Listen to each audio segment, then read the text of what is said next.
Truck की गड़गड़ाहट गूंजी, एक आवाज जो मुझे हमेशा सुकून देती थी।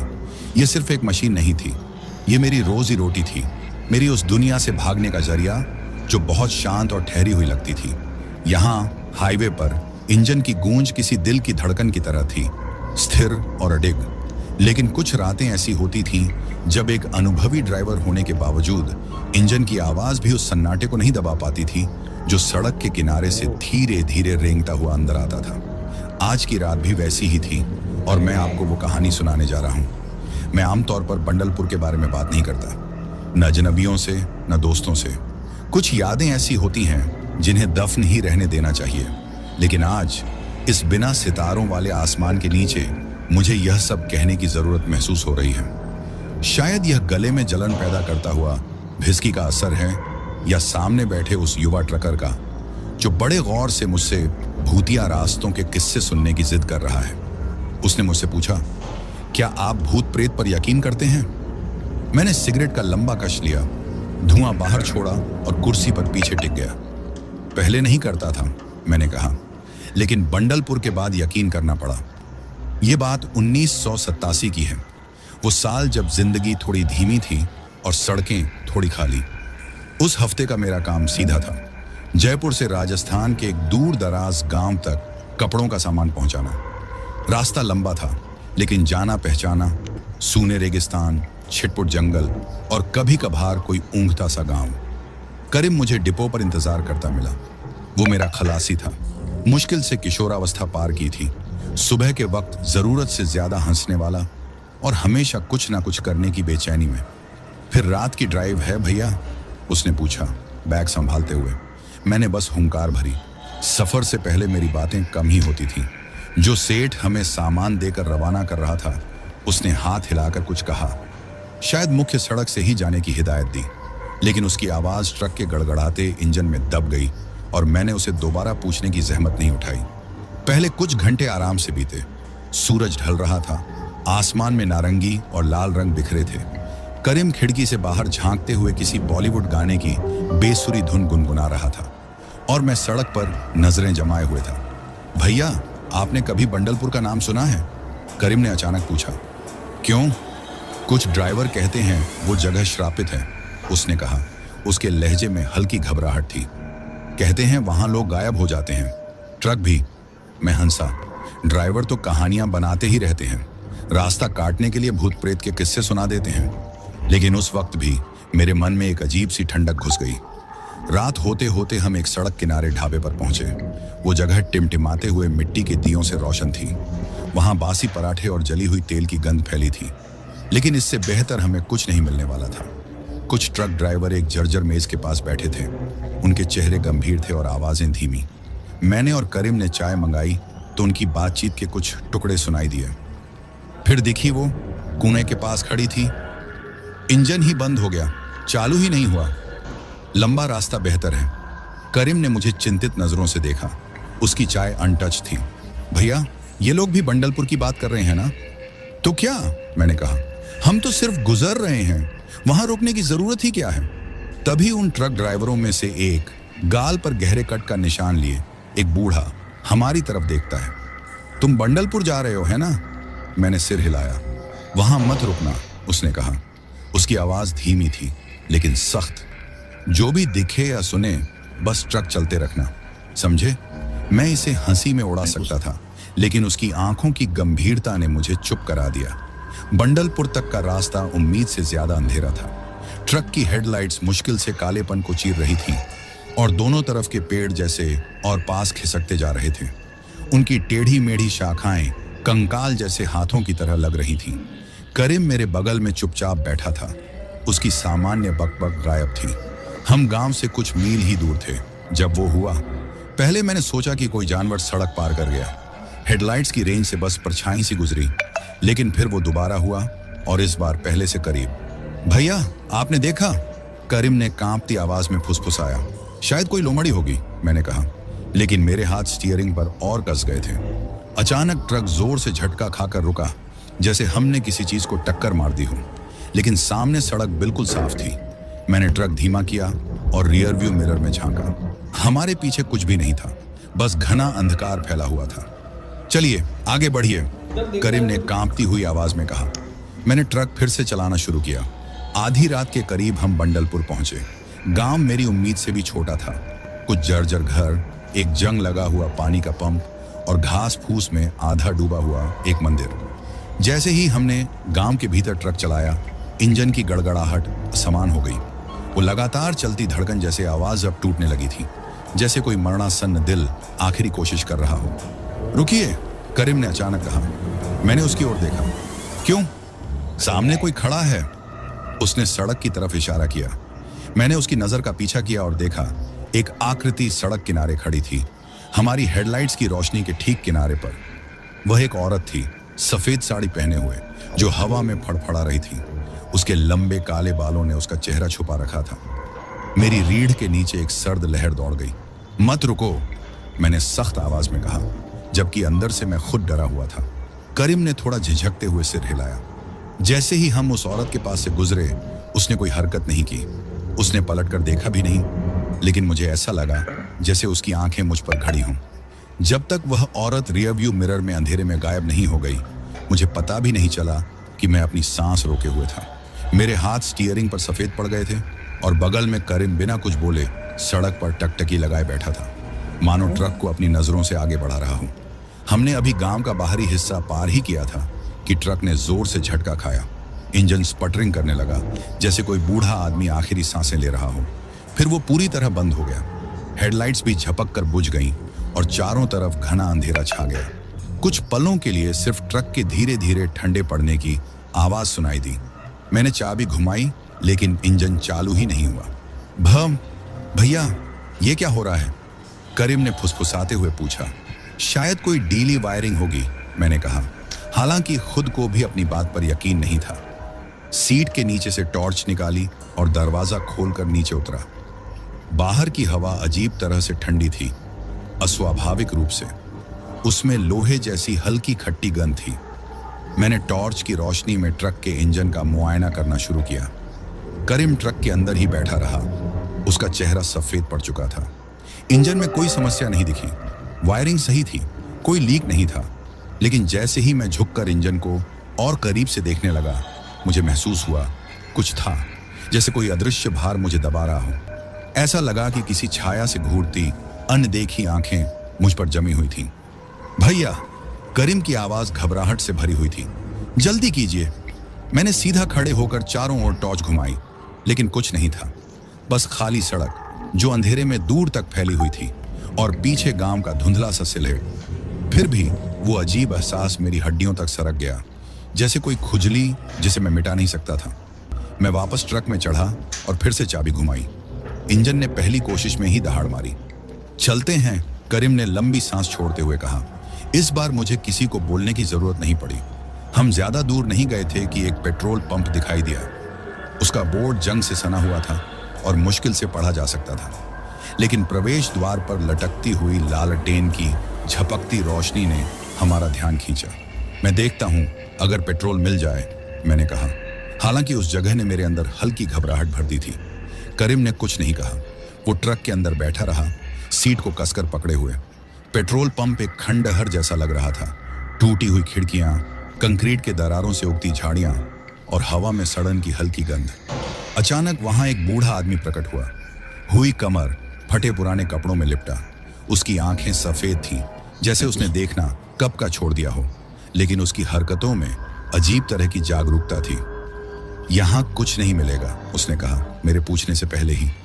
यहां सिर्फ मौत है, मैंने भौहें चढ़ाई। हम तो बस गुजर रहे हैं। बूढ़ा आदमी सूखी हंसी हंसा, जो खांसी में बदल गई। गुजर रहे हो? हाँ, बंडलपुर से कोई नहीं गुजरता।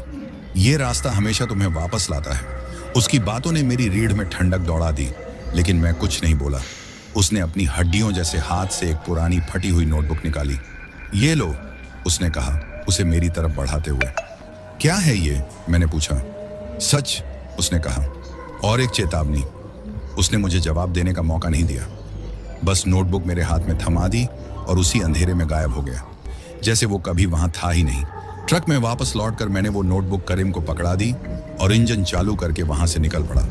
अब बस एक ही ख्याल था उस गांव से जितना हो सके उतनी दूरी बना लूं। भैया ये क्या है? करीम ने पन्ने पलटते हुए पूछा। वो डायरी बहुत पुरानी थी, पन्ने पीले पड़ चुके थे और कोने मुड़े हुए। उसमें तंग सी लिखावट में हिंदी में कुछ लिखा था, साथ ही अजीब से चिन्ह और डायग्राम। करीम कांपती आवाज में पढ़ने लगा। ये किसी पंडित की डायरी है, उसने कहा, जो शायद सालों पहले बंडलपुर में रहता था। डायरी में भयानक कहानियां लिखी थीं। गांव वाले एक आत्मा की पूजा करते थे जिसे वे भैरवी देवी कहते थे। उन्हें समृद्धि के बदले बलिदान देना पड़ता था। रास्ते से गुजरने वाले यात्रियों को गांव में फंसाया जाता और फिर उनका कभी पता नहीं चलता।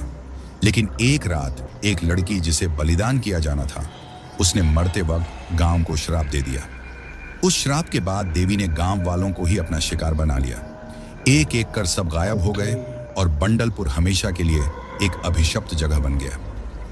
डायरी में लिखा है, करीम ने कांपती आवाज में कहा, वो आत्मा अब भी वहां है। वो हर किसी को फंसाती है और उनके डर को खाती है। मैं कुछ नहीं बोला। मेरी नजरें सड़क पर टिकी थीं। हवा और ठंडी हो गई थी और आसपास की परछाइयां जैसे खींचती और मरोड़ती लग रही थी।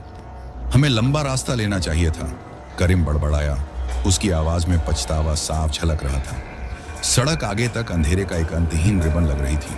ट्रक की हेडलाइट्स सिर्फ सामने का रास्ता दिखा रही थी, बाकी सब घने कालेपन में खो गया था। फिर मैंने वो सुना। शुरुआत में वो बहुत हल्का था, जैसे हवा की सरसराहट, लेकिन साफ था, किसी की फुसफुसाहट। करीम, मैंने धीमे स्वर में कहा, तुमने कुछ सुना? वह सिर हिलाते हुए बोला। उसका चेहरा सफेद पड़ चुका था। आवाज बाहर से आ रही है। फुसफुसाहट तेज हो गई, जैसे कई आवाजें एक साथ किसी अनजान भाषा में कुछ बोल रही हूं। ऐसा लग रहा था मानो वो हर दिशा से आ रही हूं। ट्रक के अंदर और बाहर दोनों जगह गूंज रही हूं। खिड़कियां बंद करो, मैंने कड़क आवाज में कहा। मेरे स्वर में घबराहट झलक रही थी। करीम ने तुरंत बात मानी, लेकिन इससे कोई फर्क नहीं पड़ा। अब वो आवाजें अंदर थीं। वो मेरी त्वचा के नीचे सरक रही थी, मेरे दिमाग में गूंज रही थी, जैसे झर की तरह धीरे धीरे फैल रही हूं। राघव, उनमें से एक आवाज ने साफ साफ कहा। मेरी सांसें ठंडी पड़ गईं। सड़क पर ध्यान दो, मैंने खुद से कहा। स्टीयरिंग व्हील को इतना कस कर पकड़ा कि मेरी उंगलियां दर्द करने लगीं। लेकिन अब सड़क खाली नहीं थी। हेडलाइट्स की रोशनी के किनारों पर परछाइयां हिल रही थीं, सड़क पार कर रही थीं और फिर गायब हो रही थीं, इससे पहले कि मैं उन पर ध्यान केंद्रित कर पाता। भैया, करीम ने कांपती आवाज में फुसफुसाया। अब क्या करें? मेरे पास कोई जवाब नहीं था। वो फुसफुसाहटें हमारा पीछा कर रही थीं, अडिग और खतरनाक। वो मेरे सिर में गूंज रही थीं, जैसे कोई गहरा काला रहस्य फुसफुसा रहा हो। सड़क के किनारे की परछाइयां अब और भी स्पष्ट हो गईं, जैसे वो इंसानी शक्लें लेने की कोशिश कर रही हों। लेकिन जब भी मैं उन्हें ध्यान से देखता, वो गायब हो जाती। करीम बगल में बिल्कुल जड़ सा बैठा था, जैसे पत्थर बन गया हो। उसके हाथों में वो डायरी थी जिसे वो अपनी जिंदगी की आखिरी उम्मीद की तरह पकड़े हुए था। उसकी होंठ धीमे धीमे हिल रहे थे, जैसे वो कोई प्रार्थना पढ़ रहा हो, जिसे मैं इंजन की गड़गड़ाहट में सुन नहीं पा रहा था। फिर ट्रक की हेडलाइट्स ने आगे कुछ पकड़ा, एक ढांचा जो अंधेरे और झाड़ियों में आधा छुपा हुआ था। वो एक मंदिर था। मंदिर को देखकर मेरे अंदर डर की एक लहर दौड़ गई। उसकी पुरानी टूटी फूटी पत्थर की दीवारों पर काले निशान थे, जैसे वो किसी आग से झुलस गए हों। और उसका मुख्य द्वार ऐसे खुला था जैसे किसी भूखे जानवर का मुंह। हमें आगे बढ़ना चाहिए, मैंने कहा। लेकिन जैसे ही ये शब्द मेरे मुंह से निकले, मुझे एक अजीब सा खिंचाव महसूस हुआ, जैसे कोई अदृश्य ताकत हमें उसी मंदिर की तरफ खींच रही हो। इंजन ने फिर से झटका खाया और बंद हो गया। ट्रक उसी मंदिर के सामने ठहर गया। करीम ने कांपती सांस लेते हुए पूछा, यहीं क्यों रुक गया? पता नहीं, मैंने कहा, लेकिन सच मुझे भीतर से चीर रहा था। भैरवी देवी चाहती थी कि हम यहीं रुकें। मैंने टॉर्च उठाई और ट्रक से बाहर निकल आया। यहाँ की हवा भारी थी, गीली मिट्टी और लोहे जैसी एक अजीब गंध से भरी हुई। तुम ट्रक में ही रुको, मैंने करीम से कहा, लेकिन उसने इनकार में सिर हिलाया और मेरे पीछे पीछे बाहर आ गया। मंदिर का अंदरूनी भाग बाहर से भी ज्यादा ठंडा था। वहां का अंधेरा जैसे हमें निगलने को तैयार था। टॉर्च की रोशनी दीवारों पर नाच रही थी, जो अजीब और डरावने नक्काशीदार आकृतियों से भरी हुई थी। वो आकृतियां पूजा और पीड़ा के बीच कहीं फंसी हुई थीं। मंदिर के केंद्र में एक पत्थर की मूर्ति खड़ी थी। वह भयानक थी।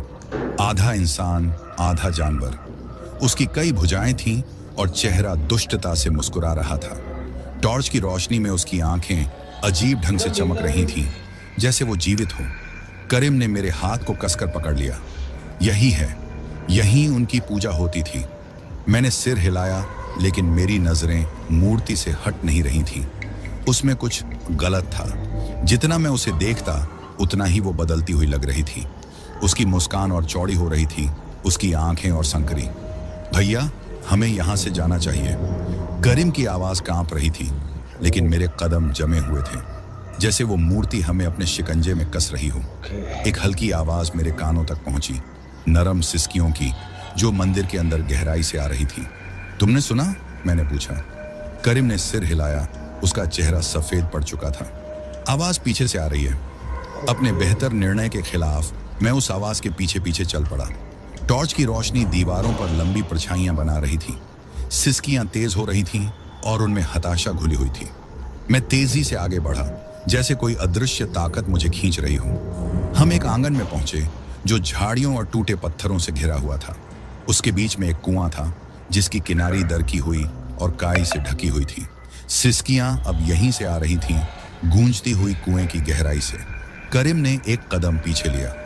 भैया, हमें यहां नहीं होना चाहिए। चलो वापस ट्रक में चलते हैं। मैं भी यही कहना चाहता था, लेकिन मेरे पैर जैसे जम गए थे। मेरी मर्जी के खिलाफ मैं कुएं की ओर बढ़ा और उसके किनारे से नीचे झांका। टॉर्च की रोशनी बमुश्किल कुएं के तल तक पहुंची, लेकिन वहां कुछ हिलता हुआ नजर आया। एक फिगर पीला और अजीब ढंग से मरोड़ा हुआ।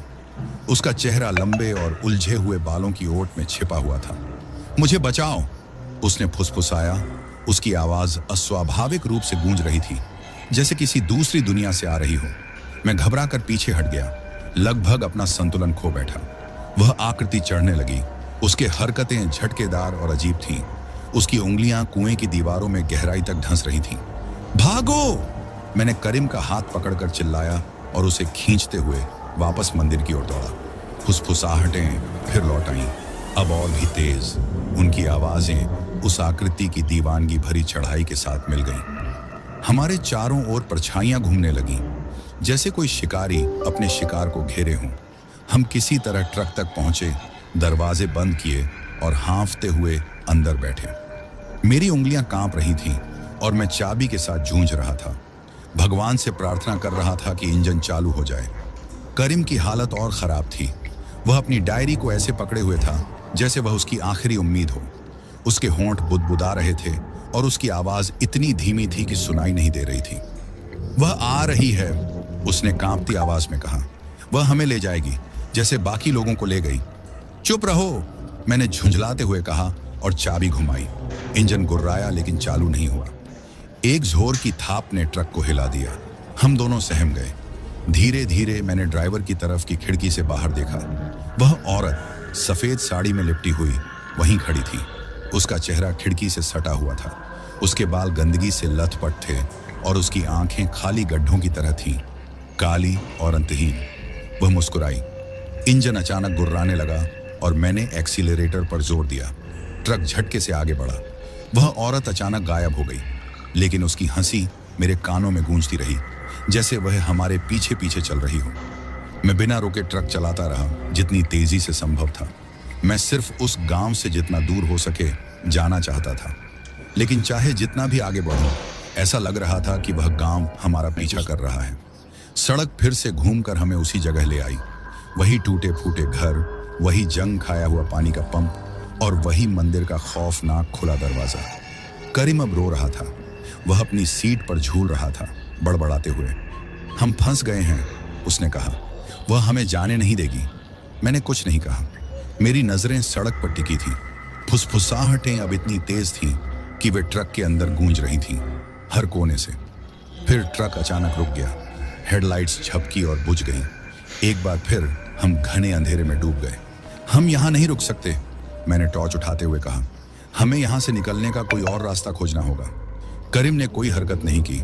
उसकी आंखें खाली थीं और उसके होंठ धीमे धीमे फुसफुसाहटों को दोहरा रहे थे। मैंने उसे जोर से हिलाया। होश में आओ, हमें यहाँ से बाहर निकलना है। वह झपका। उसकी आंखें खाली थीं और फिर उसने सिर हिलाया। हम दोनों ट्रक से बाहर कदम रखे। मंदिर की विशाल छाया हमारे पीछे थी। ट्रक से बाहर निकलना किसी और दुनिया में प्रवेश करने जैसा था। हवा भारी थी, जैसे हर सांस के साथ कुछ दबाव बढ़ रहा हो। खामोशी को सिर्फ पत्तों की हल्की सरसराहट और वो अजीब फुसफुसाहटें तोड़ रही थीं, जो अब हमारे कानों में गूंज रही थीं। मैंने पीछे मुड़कर ट्रक की ओर देखा। उसका ठोस आकार अंधेरे में किसी तरह का सहारा जैसा महसूस हो रहा था, लेकिन आगे का रास्ता वह बिल्कुल अलग था। अब यह वो जानी पहचानी पक्की सड़क नहीं थी जिस पर हम सफर कर रहे थे। यह एक घुमावदार कच्चा रास्ता था, जिसके दोनों ओर सूखे कंकाल जैसे पेड़ खड़े थे। पेड़ बिना हवा के भी हिल रहे थे। करीम मेरे पीछे पीछे धीरे धीरे चल रहा था, डायरी को कसकर पकड़े हुए। उसका चेहरा सफेद पड़ चुका था और उसकी आंखें लगातार हर परछाई पर चौकन्नी नजर डाल रही थीं। भैया, ये वो रास्ता नहीं है जिससे हम आए थे। मुझे पता है, मैंने कहा। मेरी आवाज मेरे भीतर की बेचैनी को छिपा रही थी। लेकिन हम ट्रक में बैठे नहीं रह सकते, हमें कोई और रास्ता ढूंढना होगा। करीम थोड़ा ठिठका, फिर उसने डायरी पर अपनी पकड़ और मजबूत कर ली। अगर वो हमें यहाँ खींच रही हो तो? मेरे पास इसका कोई जवाब नहीं था, लेकिन दिल के किसी कोने में मुझे पता था कि वह शायद सही था। हम चुपचाप चलते रहे। मेरी टॉर्च की रोशनी उस डरावने अंधकार को चीरती रही। रास्ता बार बार मुड़ता और ऐसा लगता जैसे यह हमें उसी गांव की ओर वापस ले जा रहा हो। फिर हमने उसे देखा। टॉर्च की रोशनी के किनारे पर परछाइयों का एक घेरा झिलमिलाया। पहले तो मुझे लगा कि यह रोशनी का कोई खेल है, लेकिन वो परछाइयां खुद ब खुद हिल रही थीं, जैसे वे जिंदा हों। करीम ने घबराकर कदम पीछे खींचे। भैया, ये क्या है? मुझे नहीं पता, मैंने धीरे से कहा, लेकिन मेरे भीतर डर का एक ठंडा साया गिरने लगा था। परछाइयां धीरे धीरे पास आने लगीं। उनके आकार इंसानों जैसे थे, लेकिन लंबे और डरावने। उनके शरीर विकृत थे। उनके चेहरों पर आंखों की जगह गहरे गड्ढे थे। उनमें से एक आगे बढ़ा। उसकी हरकतें अस्वाभाविक और झटकेदार थीं। उसकी आवाज फुसफुसाहट और गरज का अजीब मिश्रण थी। उसने कहा, तुम्हें यहाँ नहीं होना चाहिए, हम बस यहाँ से निकलना चाहते हैं। मैंने डर से कांपती हुई आवाज में कहा, यहाँ से कोई नहीं निकलता, उसने उत्तर दिया। हमने पलटकर भागना शुरू कर दिया। मेरी टॉर्च की रोशनी बेतहाशा हिल रही थी और करीम मेरे बगल में लड़खड़ाता हुआ दौड़ रहा था। परछाइयां हमारे पीछे नहीं आईं, लेकिन उनकी फुसफुसाहटें हमें घेरे हुए थीं, जैसे हमारे विचारों में घुस गई हों। कच्चा रास्ता हमें वापस ट्रक तक ले आया, या शायद वह ट्रक था। इंजन चालू था, हेडलाइट्स अंधेरे में लंबी रोशनी फैला रही थी, लेकिन उसमें कुछ अजीब था। करीम वहीं रुक गया। ये हमारा ट्रक नहीं है, उसने फुसफुसाते हुए कहा। ये वही है, मैंने कहा, लेकिन मेरे भीतर संदेह की एक ठंडी लहर दौड़ गई। हम सावधानी से ट्रक की ओर बढ़े और जैसे ही पास पहुंचे, मुझे एहसास हुआ कि करीम सही कह रहा था। नंबर प्लेट गलत थी, धुंधली और जंग लगी हुई। उस पर लिखे नंबर मेरे लिए अजनबी थे। ट्रक का रंग उखड़ा हुआ था और उसकी विंडशील्ड टूट चुकी थी। लेकिन सबसे भयानक चीज वह थी जो हमने ट्रक के अंदर देखी। कैब में दो आकृतियां बैठी थीं। एक ड्राइवर की सीट पर झुकी हुई थी, उसका चेहरा दिखाई नहीं दे रहा था। दूसरी आकृति सीधी बैठी थी पैसेंजर सीट पर और सामने की ओर घूर रही थी। वो हम थे। करीम के मुंह से घुटी हुई चीख निकली और मैंने उसका हाथ पकड़कर पीछे खींचा। मत देखो, मैंने कहा, लेकिन मैं खुद अपनी आंखें उस दृश्य से हटा नहीं पा रहा था। दूसरा मैं धीरे धीरे अपनी गर्दन घुमाकर मेरी ओर देखने लगा। उसकी आंखें खाली और गहरी काली थीं। वह मुस्कुराया, एक भयानक अस्वाभाविक मुस्कान जो चेहरे पर जरूरत से ज्यादा फैल गई। भाग जाओ, उसने कहा। उसकी आवाज फुसफुसाहटों के साथ गूंज रही थी। हम फिर भागने लगे। हमारे कदम कच्ची जमीन पर जोर से पड़ रहे थे। मेरा दिमाग तेजी से दौड़ रहा था, इस कोशिश में कि हमने अभी अभी क्या देखा। फुसफुसाहटें अब तेज थीं, मेरे विचारों को दबा रही थीं, मेरी हकीकत को मिटा रही थीं। करीम मेरे पास लड़खड़ा रहा था, उसकी छाती से डायरी चिपकी हुई थी। वो हमारे साथ खेल रही है, उसने कांपती आवाज में कहा। वो चाहती है कि हम उम्मीद छोड़ दें। मैंने कोई जवाब नहीं दिया। वह सही था, लेकिन इसे मान लेना ऐसा था जैसे उसे और ताकत देना। हम पेड़ों के बीच से निकलकर एक और खाली जगह पर पहुंचे। यह जगह अलग थी, छोटी सिमटी हुई, और बीच में सिर्फ एक ढांचा था, एक टूटी फूटी झोपड़ी जिसके अंदर से हल्की रोशनी टिमटिमा रही थी। हमें नहीं जाना चाहिए, करीम ने कहा, लेकिन मैं पहले ही उसकी ओर बढ़ चुका था। जैसे ही मैं झोपड़ी के पास पहुंचा, दरवाजा चरमरा कर खुला। अंदर एक छोटी मंद रोशनी वाली जगह थी। हवा में धूप और सड़े हुए मांस जैसी गंध थी। कोने में एक बूढ़ी औरत बैठी थी। उसकी कमर झुकी हुई थी और उसका चेहरा एक घूंघट से ढका हुआ था। वह धीमे धीमे एक धुन गा रही थी। वह धुन मेरे रोंगटे खड़े कर रही थी। तुम भटक गए हो? उसने ऊपर देखे बिना कहा। हम यहां से कैसे निकल सकते हैं? मैंने पूछा। मेरी आवाज जितनी स्थिर थी, मैं उतना स्थिर नहीं था। वह हंसी, उसकी हंसी सूखी और डरावनी थी। यहां से निकलना, यहां से कोई नहीं निकलता जब तक तुम कीमत नहीं चुकाते। कौन सी कीमत? करीम ने डर के बावजूद झोपड़ी में कदम रखते हुए पूछा। बूढ़ी औरत ने अपना घूंघट उठाया। उसका चेहरा बेहद झुर्रियों भरा था और उसकी आंखें सफेद धुंधली थीं। वो डर पर पलती है, खून पर, आत्माओं पर। करीम जम गया। उसने मेरी बांह कसकर पकड़ ली।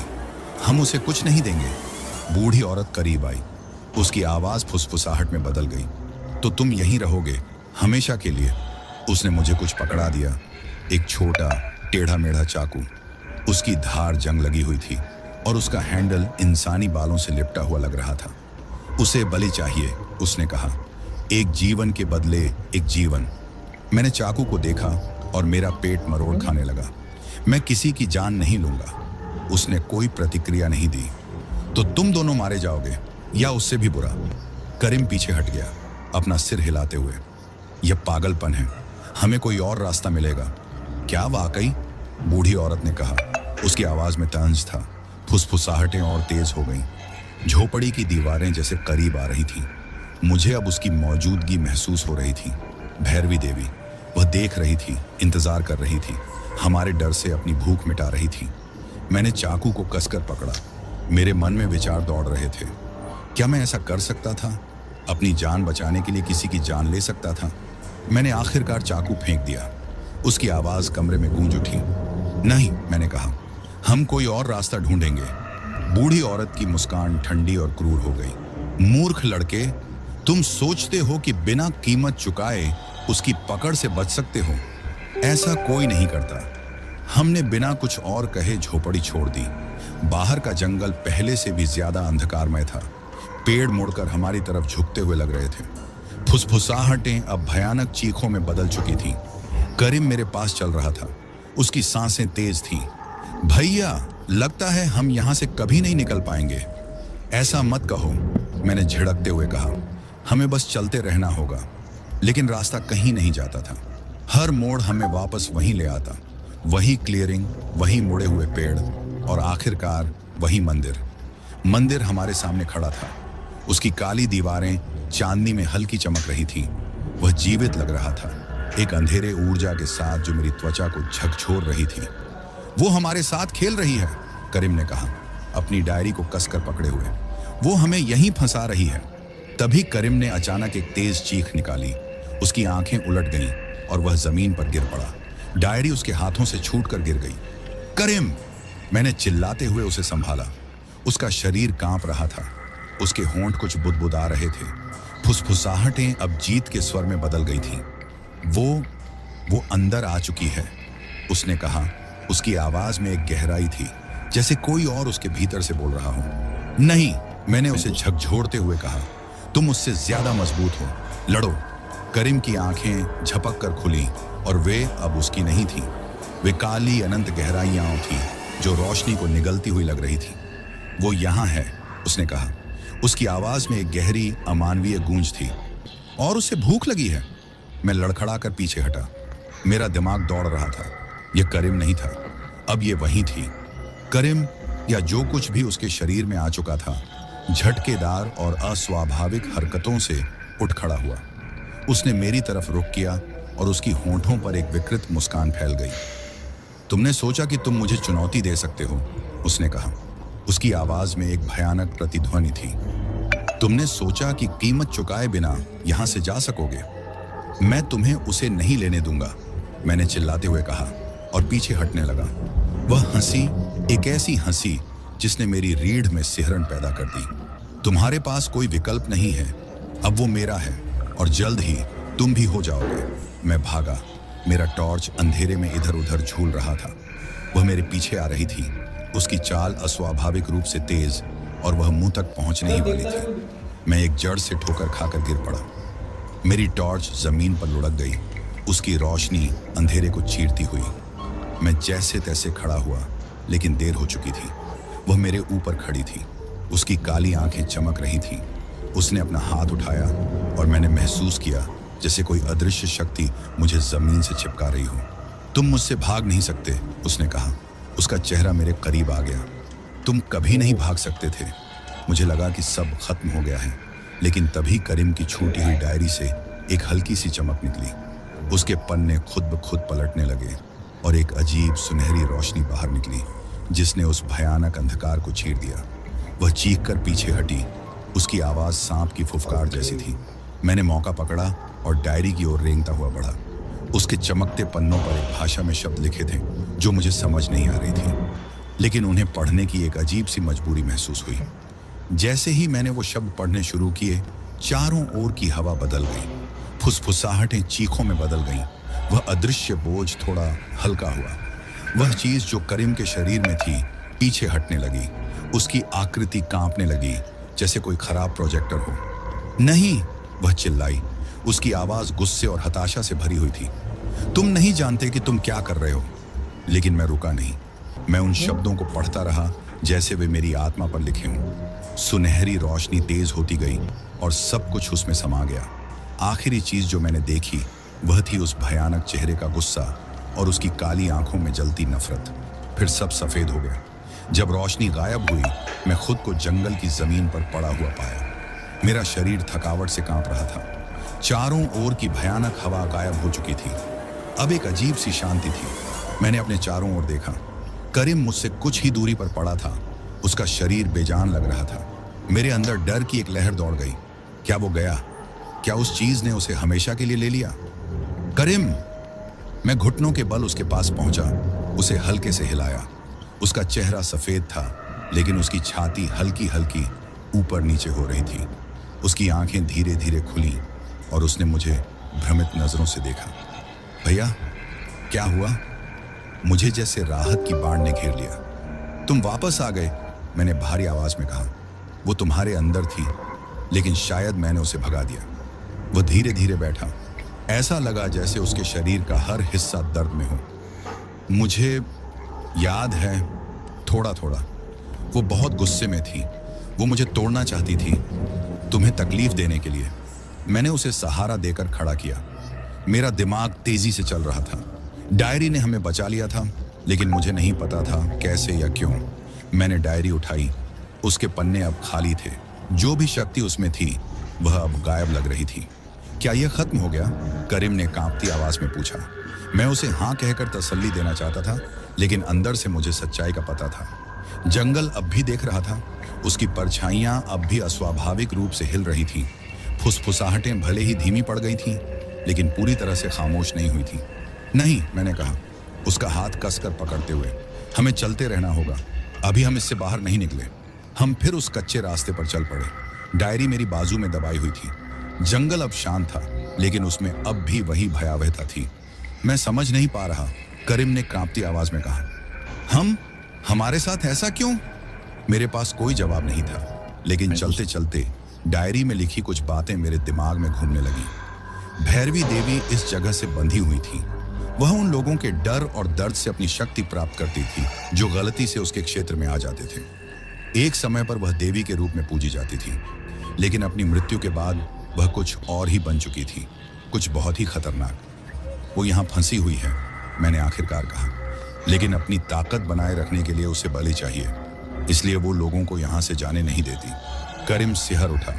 लेकिन उसने हमें सीधा क्यों नहीं मार डाला? उसे सिर्फ हमारी मौत नहीं चाहिए, मैंने कहा। वो चाहती है कि पहले हमें तोड़े। रास्ता मुड़ता और घूमता रहा। हर मोड़ हमें वहीं ले आता। वही ट्रक, वही मंदिर, वही कुआं।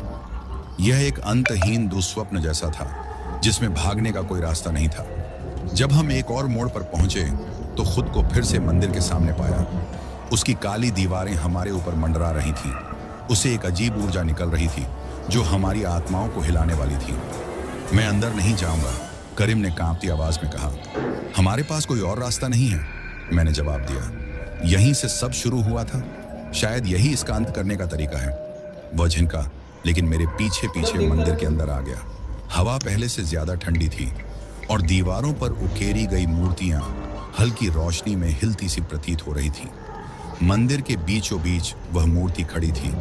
उसकी दुष्ट मुस्कान और भी भयावह लग रही थी। हमें इसे नष्ट करना होगा, मैंने दृढ़ आवाज में कहा। करीम की आंखें भय से फैल गईं। क्या तुम पागल हो? अगर इससे वो और गुस्से में आ गई तो? वो पहले ही गुस्से में है, मैंने जवाब दिया। यही उसकी शक्ति का स्रोत है। अगर हम इसे तोड़ दें तो शायद हम उसका इस जगह पर काबू खत्म कर सकें। मैंने जमीन से एक गिरी हुई पत्थर की टुकड़ी उठाई। मेरे हाथ कांप रहे थे। तभी फुसफुसाहटें लौट आईं, इस बार पहले से भी तेज। उनका शोर मंदिर के अंदर गूंजने लगा, जैसे मेरे दिमाग को चीर रहा हो। रुक जाओ, एक आवाज फुसफुसाई। वह धीमी और जहरीली थी। न वह करीम की थी न मेरी। मैंने धीरे से मुड़कर देखा। वह वहां थी, भैरवी देवी। वह छाया में खड़ी थी, उसका रूप विकृत और भयानक। सफेद साड़ी खून और गंदगी से सनी हुई थी। उसकी आंखें काले शून्य जैसी थीं और उसका मुंह एक अमानवीय मुस्कान में फैला हुआ था। तुम सोचते हो कि तुम मुझे हरा सकते हो? उसने गुर्राते हुए कहा। उसकी आवाज मंदिर की दीवारों में गूंज रही थी। तुम कुछ भी नहीं हो, तुम मेरे हो। डर ने मुझे जकड़ लिया, लेकिन मैंने खुद को हरकत में आने के लिए मजबूर किया। मैंने पत्थर को मूर्ति पर दे मारा। आवाज मंदिर में गूंज उठी। मूर्ति की सतह पर दरारें पड़ने लगी और भैरवी देवी चीख उठी। नहीं, वह चिल्लाई और मेरी तरफ झपटी। करीम ने डायरी उठा ली और उसके खाली पन्नों को पलटने लगा, जैसे उसमें कुछ ढूंढ रहा हो। इसमें कुछ होना चाहिए, उसने चिल्लाते हुए कहा। मूर्ति बिखरने लगी। उसके टुकड़े जमीन पर गिरने लगे और उसके साथ ही धूल और मलबे की बौछार हुई। भैरवी देवी का रूप कांपने लगा। उसकी चीखें और अधिक भयावह हो गईं। तुम मुझे नष्ट नहीं कर सकते, उसने दहाड़ते हुए कहा। मैं अनंत हूं। लेकिन तभी डायरी फिर से चमकने लगी। उसके पन्ने अजीब सुनहरी चिन्हों से भरने लगे। करीम ने उन शब्दों को जोर से पढ़ा। उसकी आवाज स्थिर थी, भले ही चारों तरफ तबाही मची हुई थी। मंदिर जोर जोर से हिलने लगा। एक तेज चकाचौंध करने वाली रोशनी मंदिर में फैल गई। भैरवी देवी का रूप धीरे धीरे बिखरने लगा। उसकी चीखें सन्नाटे में बदल गईं। जब रोशनी गायब हुई तो मंदिर भी गायब हो चुका था। जंगल अब शांत था और उसकी भयावह ऊर्जा पूरी तरह से खत्म हो चुकी थी। हम लड़खड़ाते हुए सड़क पर वापस आ गए। सूरज की पहली किरणें पेड़ों के बीच से झांक रही थीं। पहली बार रास्ता हमारे सामने सीधा था, बंडलपुर से बाहर की ओर। क्या सब खत्म हो गया? करीम ने फुसफुसाते हुए पूछा। उसकी आवाज कांप रही थी। मैंने डायरी को देखा। उसके पन्ने फिर से खाली थे। शायद, मैंने कहा, लेकिन भीतर से मैं पूरी तरह से आश्वस्त नहीं था। हम ट्रक में चढ़ गए। वो एक झटके में स्टार्ट हो गया। जैसे ही हम वहां से दूर जाने लगे, मुझे लगा कि कोई हमें देख रहा है, इंतजार कर रहा है। भैरवी देवी चली गई थी, लेकिन उसके छोड़े हुए जख्म कभी भर नहीं सकते थे। और जैसे ही गांव का अंतिम दृश्य पीछे छूट गया, मुझे एक बात साफ समझ में आई। हम उसकी पकड़ से तो बच गए थे, लेकिन बंडलपुर का अंधकार हमेशा हमारा पीछा करता रहेगा। तो दोस्तों, आज की कहानी यहीं समाप्त होती है। अगर आपको यह कहानी पसंद आई हो तो नीचे कमेंट करके अपनी राय जरूर बताएं।